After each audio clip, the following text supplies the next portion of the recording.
इसके अंदर ये 12 लक्षण होते हैं, वो प्रिया प्रीतम का निज दास कहलाता है। जो ऊपर बताए गए, पहला अन्याश्रय त्यागी, अनन्याश्रय विनिषेध त्यागी, नाना प्रकार के कर्म फल त्यागी, झूठ त्यागी, क्रोध त्यागी, निंदा त्यागी, और अपने देही का राग त्याग करके भगवत प्रसाद रूप ही जल और भोजन लेना, सब जीवों पर करुणा करना, कभी कठोर वचन ना बोलना, और माधुर्य रस में डूबे हुए लीला गायन करना, एक पल भी कभी भगवान नाम ना भूलना, सतगुरु के मार्ग पर चलना, उनकी आज्ञा अनुसार चलना, हरि और सदगुरु को समान भाव से चलना, ये 12 लक्षण अवगाहे, तेजन परापरम पद चाहे। वो परापरम पद का अधिकारी हो जाता है, उसके हृदय में भगवत प्रेम प्रकाशित हो जाता है। श्री हरिप्रिया जी कहते हैं, उपासक को दिष्टक दीखे बिनसतो अविनाशी हरिनाम, सो हरि भजिए हेत करि परशुराम बलि जाऊं। जितना दिख रहा है सब मरेगा। दिष्टक तुम्हारी दृष्टि में दिखे बिनसतो, जितना देख रहे हो इसका विनाश होगा, हर क्षण हो रहा है। जो कल रूप था वो आज रूप नहीं है। जो कल से आज तक कितने घंटे, कितने मिनट, कितनी श्वासें हमारे जीवन से कम हो गई, ऐसे ही सर्वस्व का नाश हो रहा है। ये अशाश्वतम, जितना देख रहे हो सब नाशवान है, सब मरेगा। बस रोज मर रहा है, प्रतिपल मर रहा है, हमारी श्वासें जा रही, हमारा जीवन नष्ट हो रहा है, हम नजदीक पहुंच रहे हैं मृत्यु के। इसलिए सत्य है हरि भजन। हरि भजिए हेत करी परशुराम बलि जाऊं। परशुराम देवाचार्य जी कहते मैं बलिहारी जाता हूं, हरि भज लो। जितना तुम देखने में लगे हो, ये मकान, ये दुकान, ये रुपया, ये पैसा, ये केवल जीवन जीने के लिए है, लेकिन जीवन किसके लिए है? हरि के लिए। हरि भजो, सब कर्म हरि को समर्पित करो। सर्व सिद्धि की सिद्धि हरि सब साधन को मूल, सर्व सिद्ध सिद्धार्थ हरि सिद्धि बिना सब स्थूल। सब साधनाओं की सिद्धि है हरि का भजन निरंतर। हरि सब सिद्धों के मूल है, सब सुखों के मूल है। यदि हरि को भूल गए, हरि भजन नहीं किया मनुष्य जन्म पा करके, तो बोले सब स्थूल जितना देख रहे हो इसका नाशवान होगा। सबको पाले पोष दें, सबको सृजनहार, पर सासो न विसारिए हरि भज बारंबार। सबको पोषित करते हैं, सबका पालन करते हैं, सबकी रचना करते हैं, सबको अपने में लय कर लेते हैं। ऐसे सृजनहार श्री हरि का निरंतर भजन करो। हरि सुमिरन करिए निस्तरिए, हरि सुमिरन बिन पार न पाइए। हरि भजन कर लो तो माया से दूर हो जाओगे, पार हो जाओगे। और अगर हरि भजन नहीं किया तो ताकत नहीं है कि काम क्रोध लोभ मोह मद मत्सर से पार हुआ जाए। हरि सुमिरे सोई हरि नाती, हरि न भजे सोई आत्म घाती। जो हरि का सुमिरन करे वही हरि का संबंधी, नाती मन नाता, वही हरि का संबंधी जो हरि का सुमिरन करे, और जो हरि का सुमिरन नहीं करता वो आत्मघाती है। जो न तरे भव सागर अस समाज नर पाए, स्वति निंदक मंदमति आत्महनन गति जाए। वो आत्महत्यारे की जो दुर्गति होती है वही दुर्गति होती है उसकी, जो जीवन मनुष्य का मिला और भजन करके भगवान की प्राप्ति ना किया, केवल संसार के राग रंग में मगन रहा, वो आत्मघाती है। हरि सुमिरे हरि को हितकारी, हरि न भजे सोई बड़ व्यभिचारी। जो हरि का सुमिरन करता है वही संयमी होगा, जो हरि सुमिरन करता है वही मंगल को प्राप्त होगा। कल एक बड़े विवेकी प्रश्न कर रहे थे, समाज सेवी थे, आज हमारा समाज अधिक से अधिक डिप्रेशन में, अधिक से अधिक चिंता शोक भय में चला जा रहा है। इस विषय पर आप क्या उत्तर देंगे? क्या है समाज की दुर्दशा का कारण? एक शब्द है, भ्रष्ट आचरण। बस वो अधर्म का धन लेना, व्यसन करना, व्यभिचार करना, नाना प्रकार की दुराचार प्रवृत्तियों को देखना, सुनना, बोलना, क्रिया में लाना, बस एक शब्द है, भ्रष्ट आचरण। जो नशे से युक्त है, जो व्यभिचार से युक्त है, जो नाना प्रकार की कुमार्गामियों की प्रवृत्तियों से युक्त है, जो अधर्म का घूस पैसा लेता है, वो कभी चिंता शोक भय रहित हो सकता है? कभी नहीं हो सकता। वो जाएगा डिप्रेशन में, आज नहीं तो कल जाएगा, क्योंकि तुम्हारा मन ही तुम्हें दंड देगा। जो तुम भगवत विरुद्ध आचरण करोगे तो तुम्हारा मन ही तुम्हारा नाश करने वाला शत्रु बन जाएगा। अगर भगवत भजन करोगे तो तुम्हारा मन तुम्हारा मित्र बन के परमानंद सुख प्रदान करेगा। हरि सुमिरे हरि को हितकारी, हरि न भजे सोई बड़ व्यभिचारी। ये व्यभिचार दोष, नाना प्रकार के भ्रष्ट आचरण क्यों आते हैं? क्योंकि सर्वलोक महेश्वर भगवान का विस्मरण कर दिया, भगवत भजन नहीं करते। हरि सुमिरे सेवक सुख नामी, हरि न भजे सो लोन हरामी। जो हरि का भजन करे वही सेवक है, वही सुख में डूबेगा, और जो हरि का भजन नहीं करेगा ऐसे नमक हरामों को माया दंड देगी। जिनमु को तन दियो ताको न भजन कियो, ऐसो नोन हरामी मौसम कौन कुटिल खल कामी। शिशुदास जी, परशुराम देवाचार्य जी, हरि सुमिरे सेवक सुख नामी, हरि न भजे सोई लोन हरामी। नमक हराम है वो। भगवान ने तुम्हें मानव तन दिया जीवन मुक्त होने के लिए, फिर उसी राग रंग में फंसकर 84 लाख योनियों में जा रहे हो, स्वामी का सुमिरन नहीं कर रहे। परसा हरि सुमिरन हरि दोषी, हरि न भजय सोई बड़ भारी दोषी। जो बड़े दोषों से युक्त है वो हरि विमुख हैं, जो हरि विमुख हैं बड़े बड़े दोषों से युक्त हो जाएंगे। जो परशुराम देवाचार्य जी कहते हैं, जो हरि का सुमिरन करते हैं वही आनंद संतोष को प्राप्त होते हैं। जब कबहू मन हरि भजय तब ही जाई छूटे, ना तर जग जंजाल ते कबहू ना विधूटे। जिस समय तुम्हें सत्संग मिले उसी दिन से पकड़ लो नाम जपना, राधा राधा हरि हरि राम कृष्ण हरि, जो नाम प्रिय हो। आज से अगर पकड़ लिया तो छूट जाओगे संसार से। अभी प्राण निकल जाए, राधा बोला, हरि बोला, राम बोला, कृष्ण बोला तो अभी हमारा मंगल हो जाएगा। मान लो पुत्र के बहाने नारायण बुलाया तो भगवत प्राप्ति हो गई, और भाव से हरि हरि भजोगे तुम्हें भगवत प्राप्ति क्यों नहीं हो जाएगी। काम क्रोध मद लोभ सो बैरी सिर कूटे, हरि बिनु माया मोह को तंतु नहीं टूटे। बिना हरि भजन के ये खोपड़ी कूटते रहते हैं, काम क्रोध लोभ मोह मद मत्सर अंदर ही अंदर भारी पीड़ा देते रहते हैं। बिना हरि भजन के माया ऐसी मोह की रस्सियों से बांधे जैसे बैल को बांध के चलाया जाता है। इसलिए हर्ष शोक संतापते निज नेह न खूटे, हरि निर्मल नीर न ठाहरे मन बारुनि फूटे। यदि हरि भजन नहीं करोगे तो मन जैसे मदिरा में उन्मत्त हो जाता है, ऐसे काम में उन्मत्त हो जाएगा, क्रोध में उन्मत्त हो जाएगा, मोह में उन्मत्त हो जाएगा। सोच मोह संशय सदा सर्पिन ज्यों चूटे, परसा प्रभु बिन जीव को दुख सुख मिली लूटे। ये माया सर्पिणी डस लिया है, विषय रूपी जहर चढ़ गया है और दुख सुख रूपी लहरें आ रही। अगर सदगुरु रूपी गारुड़ी मिल जाए और वो झाड़ करके हमें नाम मंत्र दे दे कृपा करके, तो माया सर्पिणी का विष उतर जाए, हम अखंड प्रसन्नता जो हमारा सहज स्वरूप है हम उसको प्राप्त कर ले।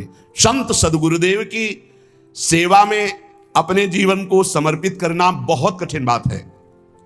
संत सेवा कोई खिलवाड़ नहीं है। भगवत सेवा कर सकते हो लेकिन संत सेवा नहीं कर सकते, बहुत कठिन है संत सेवा। श्री श्यामानंद जी के परम प्रिय शिष्य श्री रसिक मुरारी जी थे। हृदयानंद जी के शिष्य श्री श्यामानंद जी, उनके शिष्य श्री रसिक मुरारी जी। गुरुदेव ने जो मंत्र और नाम दिया इसका जो निरंतर जप करते महाबलशाली हो जाते हैं। श्यामानंद जी ने जो भजन पद्धति बताई, जो मंत्र बताया, जो नाम बताया, लग गए रात दिन उसी में रसिक मुरारी जी तो गुरु प्रदत्त भजन से महाबलवान हो गए। जो भजन से युक्त होता है, गुरु प्रसाद गुरु कृपा होती, उसी के द्वारा भक्ति का अद्भुत प्रचार होता है। उस समय लुप्त हो चुकी थी भक्ति मानो, तो श्री गुरु की कृपा एवं गुरु प्रदत्त भजन के बल से संत सेवा, भगवत यश गायन और भक्ति का अद्भुत प्रताप श्री रसिक मुरारी जी ने प्रकट किया। रसिक मुरारी साधु सेवा विस्तार कियो, पावे कौन पार रीति भांति कछु न्यारी है। संत चरणामृत के माट गृह भरे रहें, ताही को प्रणाम पूजा करी उर्धारिये। आवे हरिदास तिने देत सुख रास, जीव एक ना प्रकाश सकै थकै सो विचारिये। करे गुरु उत्सव ले दिन मान सवे को, द्वादश दिवस जन घटा लागी प्यारिये। रसिक मुरारी जी भजन बल गुरुदेव का प्राप्त किया। फिर एक दिन गुरुदेव से पूछा, हरि कैसे प्रसन्न होते हैं? तो उनका साधु सेवा से। यदि साधु सेवा नियम पूर्वक, दैन्यता पूर्वक, भाव पूर्वक की जाए तो भगवान संतों की जिह्वा से ही प्रसाद पाते हैं। स्वाद ले लेकर संतों की जिह्वा से पाते हैं। संतों का चरणामृत उतारा जाए, संतों की आरती की जाए, संतों को प्रसाद पवाया जाए तो भगवान बहुत जल्दी प्रसन्न हो जाते हैं। गुरु आज्ञा श्री रसिक मुरारी जी ने संत सेवा का बड़ा ही विस्तार किया। रोज संतों का निमंत्रण। और आपको बताए, धनी बनना हो तो बिल्कुल सरल उपाय है, अकाट्य उपाय है। धनी सब बनना चाहते लेकिन पाप करके बनना चाहते, अधर्म करके बनना चाहते, दूसरों को लूट करके। हाँ, बोले शॉर्टकट से, तो शॉर्टकट से ऐसा मरोगे कि फिर निकलने को नहीं मिलेगा इस माया समुद्र से। ध्यान रखना, ये जो सोचते हैं ना बहुत जल्दी धनी बन जाने के लिए, एक उपाय है, बहुत जल्दी कृपा हो जाएगी, बहुत जल्दी धनी बन जाओगे। क्या? संतों की सेवा शुरू कर दो। श्री नथियाबाई जी जब वृंदावन आई तो महिमा सुनने को मिली संत सेवा, तो उनका मुझ गरीब से क्या संत सेवा होगी। तो चून मांग के लाती, उपला बिन लेती, उससे रोटी बनाती, और कोई भिक्षा जाता होता करने, साधु बुलाए, बाबा आ जा, मोटी मोटी लाल लाल रोटी सेक कर पवाती। अब धीरे धीरे भिक्षा से जाने वाले साधु उनके यहां जाने लगे, रोज मांगना, मांग कर लाना, बनाना, पवाना, पवा के बैठी, इतने में फिर संत आ गए, लाओ माई, फिर आटा लगाया, फिर कभी ना नहीं किया। एक दिन वो हुआ कि बोरा में लद लद करके अन्न और व्यवस्थाएं, बिहारी जी स्वयं एक दिन वो गाड़ी में लद करके आ रहे थे, आटा और सब सामग्री लेने गई थी मैया, और वर्षा होने लगी तो छाता मैया को दिया और आप लालटेन लिए हुए और कहे आओ मैया इस रास्ते से आओ, बैलगाड़ी थी ऐसे। तो सोचा ये 9 किशोर 14 वर्ष का बालक कितना कृपालु है, ऐसी वर्षा में स्वयं भींजता हुआ हमें छाता दे, क्योंकि संतों का अन्न है। नहीं छलिया अगर अपने को जानने नहीं देना चाहता तो कोई नहीं जान सकता। जब दूसरे दिन बिहारी जी के दर्शन करने गई तो देखा एक हाथ में लालटेन एक हाथ में छाता। बोले अब हमें समझ में आया कि कौन था, आप थे बिहारी जी। श्री महामहिम परम भागवत सुदामा दास जी महाराज बिल्कुल इसी पद्धति से संत सेवा शुरू की थी। गौओं के उपले बिनकर लाना और आटा मांगकर संतों को रोटी बनाना और पवाना, और आज सैकड़ों संतों का रोज प्रसाद होता है। तब से लेकर अभी तक रोज संत सेवा, सैकड़ों संतों के आसन लगे हुए, सैकड़ों संतों को भोग प्रसाद पवाया जाता है।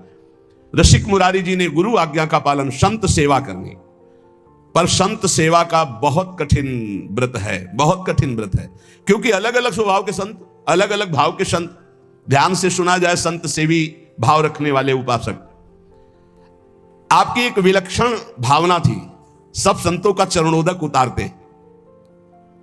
ये भी ध्यान रखना चाहिए कि उसमें ये नहीं देखना चाहिए कि इनके पैर गंदे हैं, इनमें क्या लगा हुआ, नहीं। जब चरणोदक उतार रहे हैं तो सबके, भले कुष्ठ क्यों ना हो उनके चरणों में, लीला हो सकती है, वही भगवान हो सकते हैं। ध्यान रखना, जब चरण धोने के लिए संतों के बैठते हो आप लोग, तो उन्हीं में से ऐसे आ सकते हैं घृणित वेश धारण करके कि जिनको छूना भी अच्छा नहीं लगेगा। बहुत चाव भाव से उनके चरण धो, ये मत सोचो कि इनके पैर कैसे घृणित है, घाव है, क्या है, ऐसा नहीं। बिल्कुल सावधान, लीला कर सकते हैं, हरि हैं, बड़े लीला बिहारी हैं। रसिक मुरारी जी के धन क्या था, संतों का चरण उदक भर भर के माट में ऐसे ऊपर विराजमान किए आसन पे, और रोज उनकी परिक्रमा, रोज साष्टांग दंडवत, और रोज चरणामृत पान, रोज चरणामृत उतरवाना और संतों को भोग पवाना। संतों के चरणामृत में किसी भाग्यशाली की निष्ठा होती है। मटकों में भर भर के रख के जैसे कोई अब संपत्ति रखता है, ऐसे बड़ी कृपा है, गुरुजनों की बड़ी कृपा है जिनको संत चरणामृत में। और जब से वैष्णव मार्ग मिला तब से गुरु कृपा से नित्य चरणामृत मिलता है। 500 वर्ष पहले महापुरुषों के जो चरणामृत है वो आ करके अपने आप कृपा करके दे गए। ये तुलसीदास जी का चरणामृत है, ये अमुक संत का चरणामृत है। तो गुरु कृपा से बहुत से पात्रों में चरणामृत ऐसे रखा है, रोज दर्शन, रोज पान, रोज सौभाग्य मिलता है। चरणामृत उसकी पूजा करते, आरती उतारते, परिक्रमा करते, दंडवत करते संतों की चरणामृत की। चरणामृत की निष्ठा जबान में सबसे पहले चरणामृत। कई बार ये लीला होती, वहां अलग चरणामृत, यहां अलग चरणामृत रखा, पहले चरणामृत, फिर जो कुछ बाल भोग जो भी ले, पहले चरणामृत, भोजन तो पहले चरणामृत। चरणामृत की निष्ठा होनी चाहिए, ऐसा नहीं कि भोजन देखा टूट पड़े। श्रीधर बाबा जी की हमने निष्ठा देखी, अगर चरणामृत बोले बाबा चरणामृत तो संपन्न हो गया, तो फिर प्रसाद नहीं पाते, फिर दूसरे दिन चरणामृत जब मिलेगा तभी प्रसाद पाएंगे। बड़ी निष्ठा होनी चाहिए चरणामृत में, संत चरणामृत में। कभी कभी विचित्र लीला हुई, संत चरणामृत उतारा गया और 4 दिन के बाद दुर्गंध प्रकट हो गई। अब इतनी कीमती चीज कैसे फैला दे? तब फिर आया कि उसको ढक्कन खोल के रख दो, 10 दिन अपने आप सब खत्म और निर्मल। ऐसा कभी चरणामृत हो तो फेंकना नहीं, उसको बड़े ढक्कन वाले में ऐसे पात्र में रख के ढक्कन खोल के ऊपर से महीन कपड़ा रखकर छोड़ दो, वो 10-15 दिन में एकदम बहुत स्वादिष्ट और उसकी दुर्गंध खत्म हो जाएगी। लीलाएं होती हैं, उसको दुर्गंध समझ के फेंक मत देना। वैष्णव जनों की ये निष्ठा होती है, चरणामृत से बहुत दिव्यताएं प्राप्त हो जाती है, बहुत दिव्यताएं प्राप्त होती है। जब तक गुरु वचनों पर विश्वास नहीं होता तब तक बल नहीं आता अध्यात्म का। आपके हृदय में संत वैष्णवों के प्रति अपार सुख देने की भावना आ गई, क्योंकि गुरुदेव ने कहा संत सेवा में ही भगवान की प्राप्ति होगी। श्री प्रियादास जी कह रहे कि रसिक मुरारी जी की संत सेवा की महिमा का वर्णन या संतों के प्रतिभाव का वर्णन एक जिह्वा में कैसे करूं, मतलब इतनी अपार संत सेवा की भावना, मेरी बुद्धि थकित हो जाती इनकी महिमा देख करके संत सेवा की। आप बड़े समारोह से श्री गुरु उत्सव मनाया करते थे, उसमें पूरे दिन कथा कीर्तन सत्संग भोज भंडारा होता रहता था, सब संतों को बड़ा सुख प्रदान करते थे। यह उत्सव 12 दिन तक लगातार गुरु उत्सव चलता, 12 दिन भक्तों की भीड़ रहती, जो देखने में अत्यंत आनंद प्रदान करने वाली होती है। गुरु उत्सव, इस उत्सव का नाम दंडोत्सव है। इस संबंध में कथा आती है कि इनके गुरुदेव श्री श्यामानंद जी श्री वृंदावन में जब वास करते थे तो नित्य प्रति सेवा कुंज में सोहनी लगाते थे। सोहनी लगाना हमारे ब्रज की बहुत बड़ी उपासना है, जिसे साधारण भाषा में कहते हैं झाड़ू लगाना, तो यहां सोहनी लगाना कहते हैं। तो रोज सेवा कुंज में सोहनी लगाते थे। सेवा कुंज में प्रिया प्रीतम नित्य विहार करते हैं, तो इनको एक अपार सुख मिलता कि मेरे श्यामा श्याम यहां विहार करते, मुझे सोहनी सेवा का सौभाग्य मिला, मैं उनकी दासी हूं। बाहर वो सोहनी लगाते समय बड़े गौर से वो एक एक लता के नीचे एक एक चरण चिन्ह को देखते, कहीं प्रियालाल के चरण चिन्ह तो नहीं है, कहीं किसी लता के नीचे प्रियालाल विराजमान तो नहीं हुई। प्रियालाल के चरण चिन्हों के कभी कभी उनको दर्शन हो जाते तो बड़े भाव में मगन हो जाते।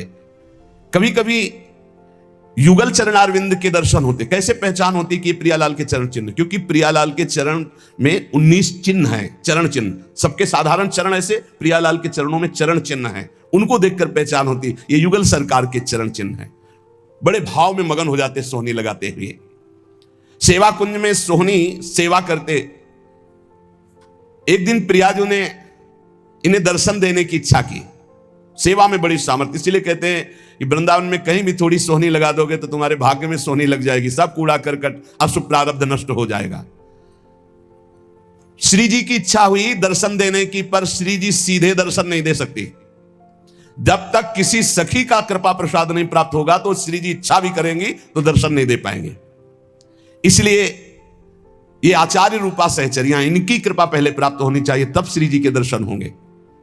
नहीं, श्री जी के दर्शन की एक मर्यादा है, बिना सखी के दर्शन के, बिना सखी अनुग्रह के श्री जी का दर्शन। इच्छा हुई श्री जी के दर्शन की तो डायरेक्ट आकर के दर्शन नहीं दिया। अनुग्रहमयी श्री जी ने पहले सखी की अनुकूलता हो, सखी दर्शन दे, तब दर्शन का विधान बने। एक दिन श्री जी ने जानबूझकर अपने श्री चरण का एक नूपुर छोड़ दिया सेवा कुंज में। अब प्रातः काल श्री श्यामानंद जी सोहनी लगाते थे, तो जे ही लगाया तो देखा बड़ा कीमती अद्भुत नूपुर, बड़ा आनंद मिल रहा है। विचार किया किसी नवविवाहिता का होगा, ढूंढने आएगी, दे देंगे। तो अपने अचला की छोर में संत है, बांधकर अपने माथे पे रख के साफा बांध के सोहनी लगाने लगे।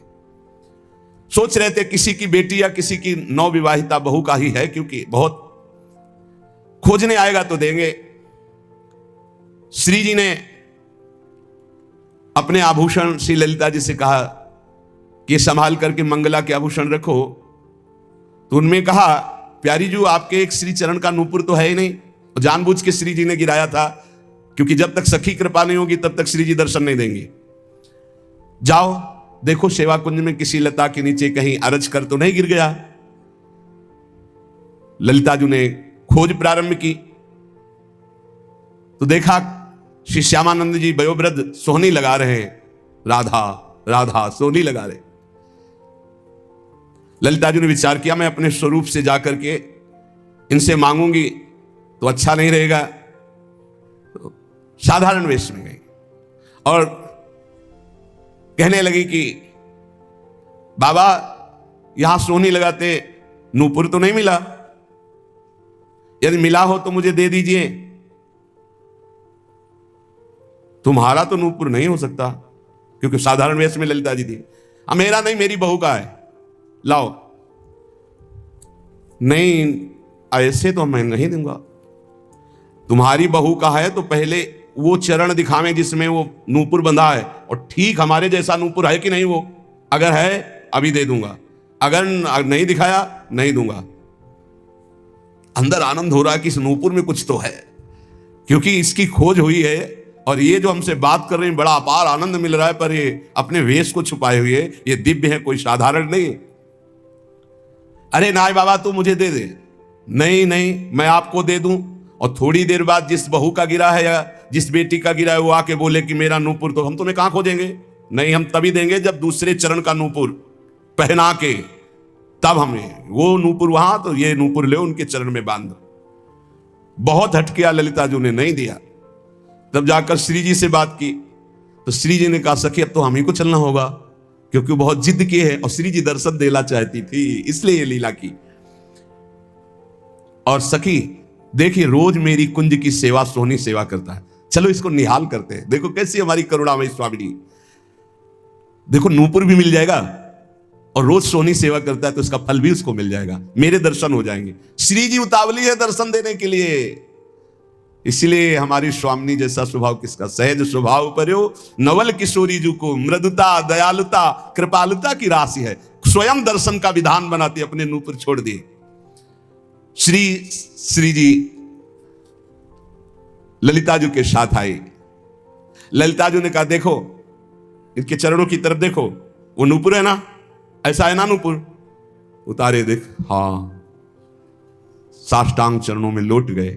श्री जी की करुणा देखी, इशारा किया मैं बांधू।